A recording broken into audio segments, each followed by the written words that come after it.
Hi, everyone. I hope you're doing well. Um, I wanted to come on today and talk about the energetics of self-love. I am preparing for this month's healing circle, which is happening in just a couple of days on Wednesday, the 10th at 7:30 Eastern. And the topic that came in for this month's healing circle is called Anchoring Self-Love. And at the end of last month, when the themes for February came in, I knew that this was going to be an interesting month because what I kept hearing over and over again was that February is all about a deep dive into understanding and working with the self. And as these topics have come forward energetically for me personally, it's been a little challenging. Um, we have some energies at play right now that are asking us to really question all of the roles that we have played and to really look at whether or not we want to continue in those roles.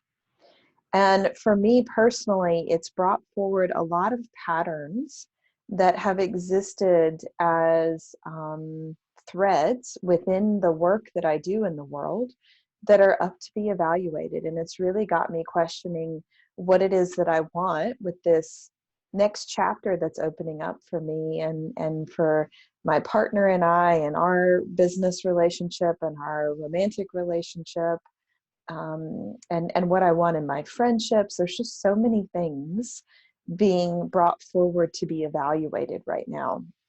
And so I mention that even before I talk about self-love because that's the energies that are at play right now. And they can be kind of intense because when we start looking at the basic tenets of how we have created a life for ourselves in terms of the roles that we play, a lot of things start to become kind of viewed as they're on shaky ground. They start to feel very unstable. And that's a place where when we go there, we have to really be grounded in the qualities of who we are. And so when we think about self-love, which is what I really wanted to talk with you all about today, it's a really complicated topic, but it's also a very simple thing.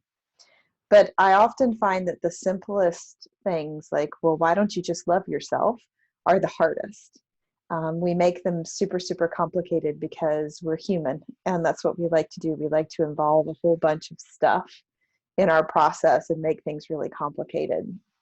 So a few days ago, I guess maybe about a week ago, I sat down in meditation and I really connected with Source or God.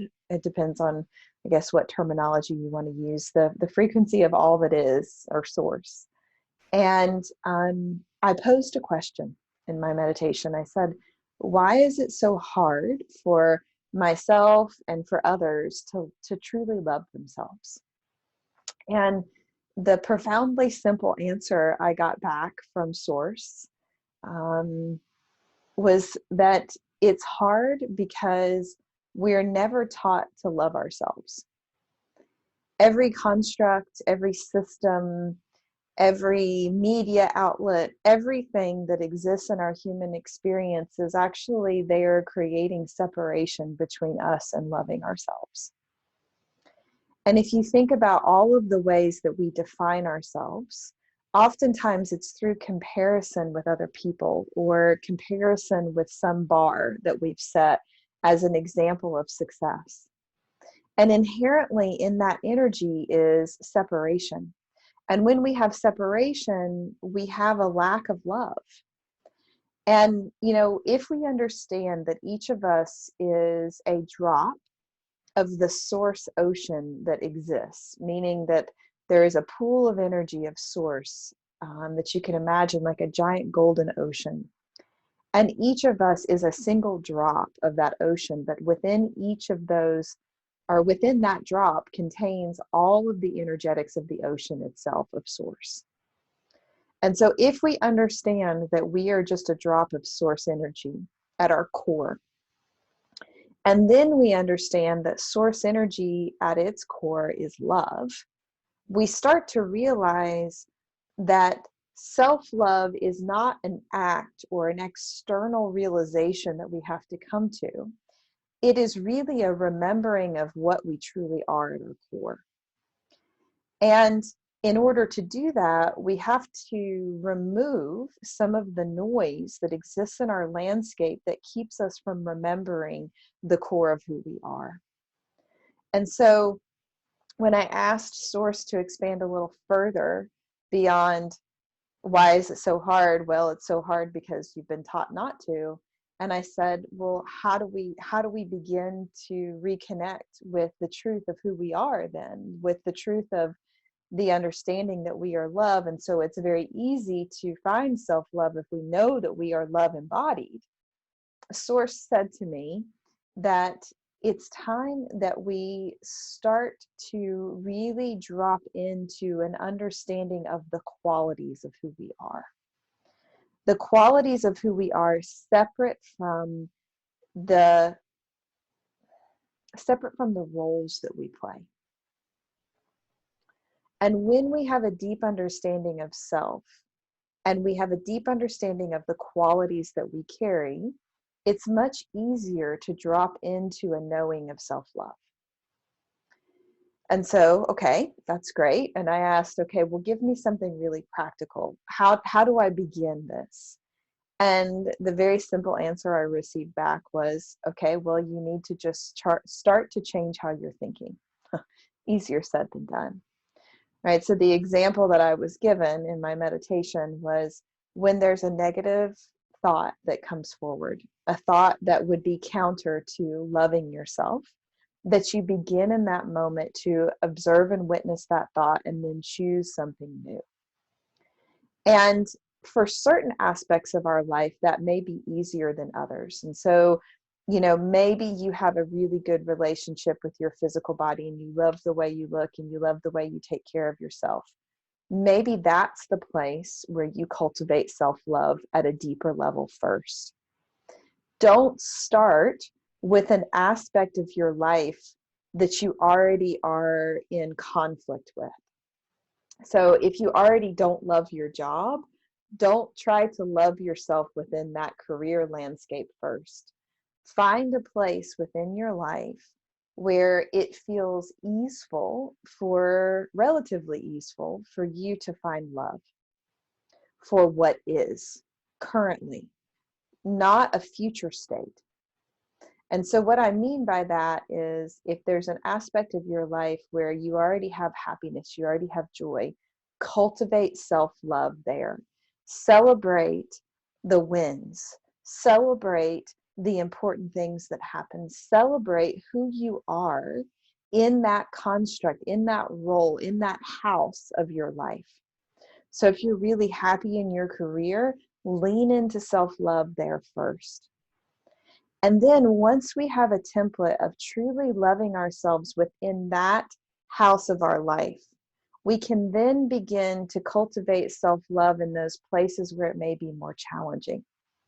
So if you feel like within your relationship house, for example, you really have a hard time loving yourself, and so you're attracting partners who also don't love themselves, that's probably not the place for you to start cultivating deep self-love. That may be a place for you to start cultivating acceptance. And so when you start this process of loving yourself, you're going to encounter blockers. You're going to encounter blockers from your childhood. You're going to encounter blockers from past relationships. You're going to encounter blockers from past life, trauma. All of those things are there to serve as a separation between you and source, or a separation between you and love. And so expect that when you drop into trying to cultivate self-love, that you will unearth some things that are a little uncomfortable. You may unearth some patterns or some ways of being that you're not proud of. And when you can find your way into loving even those aspects of self or those patterns that you carry that you're really not proud of, then you have anchored self-love. And so on Wednesday in the Healing Circle, we're going to be talking more about this. We're going to be talking more about how to practically dive into anchoring self-love on a daily basis. We're going to do some activation work and some clearing work around any blockers that you may encounter to experiencing love in your body. We're going to expand on what we started last month, which was a opening of the heart chakra and a release of childhood trauma, and a anchoring in your energy body of an expanded state. And we're going to use love as a conduit for that to grow this month. And on Wednesday night, when we come together, there will also be some teachings that come through about loving those more hidden aspects of self and loving the parts of you that maybe are a little bit harder for you to look at. And there will be some practical tips for how to do that. And this is such an important topic. This idea of anchoring self-love is so important. And the reason why it's so important is because we have gotten so divided here on this planet. We have created so much separation between us and everyone around us. And this pandemic experience has further created separation for many of us and isolation. And so if we want to find our way back to unity, if we want to find our way back to peace and to wholeness as a collective, we first have to build that template of wholeness and completeness within ourselves. And so ultimately, what will happen when we come together on Wednesday is it will be a practice of loving ourselves and cultivating that self-love so that we can anchor that, so that we can better hold space for those around us who may not be in a place of loving themselves. And when we're not in a place of loving ourselves, we have bad behavior sometimes. We have fear, we have anger, we have lashing out, we have racism, we have all of the big issues that we are going through on our planet stem at their core from a lack of self-love. And so when we start to cultivate this on a personal level, we can hold space for people who may be in those contracted states. And when we hold love for people that are in those contracted states, we provide them with a template, a way out of that very contracted way of being. And so this is a peace practice. This is a unity practice, this idea of self-love. And it certainly paves the way for us within our personal relationships, our immediate family, our immediate romantic relationships, our friendships, to show up better, to show up from a place of wholeness, from a place of completeness, so that those around us can witness that and then can allow any parts of themselves that they don't love to also be okay. So that's what we're going to be doing on Wednesday. And, you know, I hope you all are doing well. There's so much up right now to be questioned. And we've got Mercury retrograde going on as well. So there's just some challenging energies right now. And coming together in community to work with love is one of the fastest ways to shift our vibration.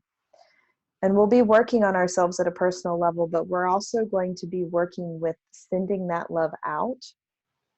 And that actually is my secret.